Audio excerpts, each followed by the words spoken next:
और भविष्य में भी विजय करती कौशिक जी, रहेगी। वो कह रहे हैं कि बेबुनियादी तरीके से आरोप लगाने से कुछ नहीं होगा, जनता के लिए आवाज उठाने की जरूरत थी, किसानों के मुद्दों को उठाने की जरूरत थी। देखिए, मोदी जी ने कहा है कि भी उन्होंने राहत दी है जीएसटी के मुद्दे पर और जनता को दीपावली का तोहफा दिया है। तो हम तो ये पूछना चाहते हैं मोदी जी, आखिर जिसे अब आप राहत कह रहे हैं, यानी कि लोगों का गला घोटने का काम किसने किया था जीएसटी लगाकर? मोदी सरकार ने किया था। कांग्रेस सरकार जब जीएसटी का प्रपोजल लेकर आई थी तब मैक्सिमम उसमें 18% जीएसटी का प्रावधान था। मोदी सरकार आई तो 28% पर और उससे भी ऊपर के कई सेस वगैरह लगाकर लोगों को बहुत से मुद्दों पर 40-40%, 50-50% जीएसटी देना पड़ा। फिर मोदी जी ने कहा था कि एक देश एक टैक्स व्यवस्था, लेकिन किया क्या? पेट्रोल डीजल को उससे बाहर कर दिया ताकि 50% तक की लूट टैक्स के रूप में उस पर लगाई जा सके।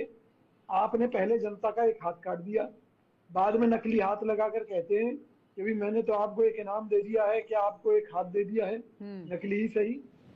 मोदी जी, आज महंगाई से लोग त्रस्त हैं, आज बेरोजगारी से त्रस्त हैं, आज बढ़ती हुई महंगी जो शिक्षा की जो व्यवस्था है उसमें लूट है, उससे पीड़ित हैं, त्रस्त हैं, लोग त्राही त्राही कर रहे हैं, महंगे इलाज से तंग हैं, लोग जो है मेडिक्लेम करवा कर भी परेशान हैं।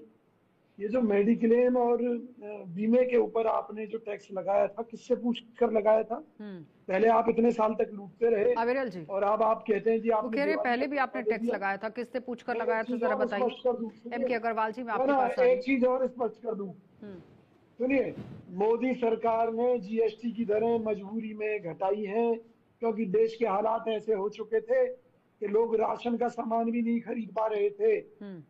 नहीं, समझ लेते हैं ना। आर्थ शास्त्री हमारे साथ हैं। क्या वाकई में मजबूरी बन गई थी? एम के अग्रवाल जी, पर बात नहीं हुई है। ये पहला मौका है जब जनता 5% टैक्स देगी, 0% टैक्स देगी। सवाल यह है कि लगाया किसने, लूट किसने मचाई इस देश के अंदर, लोगों की जेबें खाली किसने की? आजादी के बाद से लेकर अब तक का इतिहास है कि मोदी सरकार को ये शोहरत हासिल है कि भी उन्होंने दूध के ऊपर भी टैक्स लगा दिया, उन्होंने मिल्क प्रोडक्ट्स पर भी टैक्स लगा दिया, उन्होंने चावल के ऊपर भी टैक्स लगा दिया। तो पहली एक सरकार आई जिसने हर तरीके से लोगों की जेब काटने का काम किया टैक्स के माध्यम से। आपने सीधा सीधा 50% पेट्रोल डीजल के ऊपर टैक्स लगाया। आपने टोल के नाम पर जो देश के अंदर लूट मचाई वो अपने आप में एक रिकॉर्ड है। आपने बीमा के ऊपर जो लूट मचाई वो अपने आप में रिकॉर्ड है। तो सवाल ये है कि पहले लोगों की गर्दन काटना, सिर्फ कहना कि जी हमने तो ऑक्सीजन का मास्क लगा दिया लोगों को ऑक्सीजन। विजय कौशिक जी, आपको नहीं लगता है कि अभी ये एक बड़ी राहत है, भ्रष्टाचारियों पर नकेल कसी जाएगी, उन पर चेक लगेगा, जो टैक्स चोरी हो रही थी उस पर कहीं ना कहीं रोक लगेगी? नहीं लगता? सबसे बड़ी भ्रष्ट तो सुनिए ना, मोदी सरकार है। मैं तो ये कहता हूँ कि माननीय मोदी जी भी भ्रष्ट हैं। वो क्यों भ्रष्ट हैं वो मैं बताता हूँ। अविरल जी, उनके वो नाम कह रहे पर कि जनता को पहले आपने लूटा और अब यहाँ पर टैक्स में छूट दे दी। उनके नाम पर पीएम केयर्स खुला और पीएम केयर्स में जो पैसा जमा हुआ उसके बारे में आज तक सरकार नहीं बता पाई कि भाई वो आरटीआई के दायरे में क्यों नहीं है, उसका पैसा कहाँ गया, कहाँ खर्चा हुआ अविरल जी, जब सरकार ने कह दिया कि वो तो ठीक है अलग ट्रस्ट है। देखिए, ईवीएम में गड़बड़ करके, वोट चोरी करके सत्ता में आने वाली भारतीय जनता पार्टी हमें ना सिखाए कि क्या होना चाहिए क्या नहीं।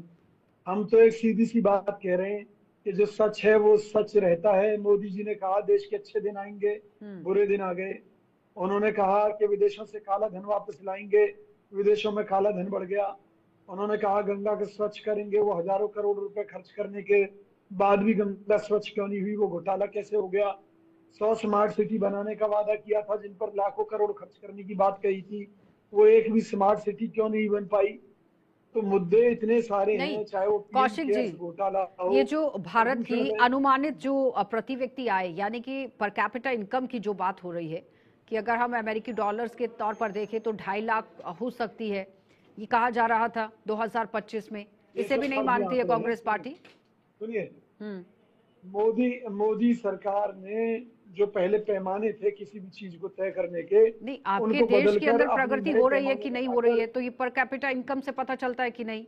एम्प्लॉयमेंट रेट से पता चलता है कि नहीं? सुनिए ना मेरी बात, कर्ज लेकर घी पी रही है सरकार। क्या कोई जीएसटी स्लैब को कम किया गया है कि यहाँ पर कांग्रेस पार्टी के लोग आएंगे, उन्हें इसका लाभ नहीं लेना चाहिए?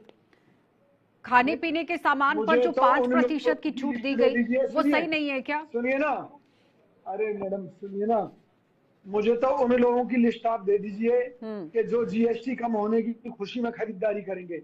अरे आदमी जरूरत के लिए खरीदारी करता है, जीएसटी कम होने पर जब आपके घर का बजट, मुझे आप ये बता जब आपके घर का बजट सही हो जाता है, समझते हैं आप? घरेलू महिला से समझते हैं कि घर कैसे चलता है।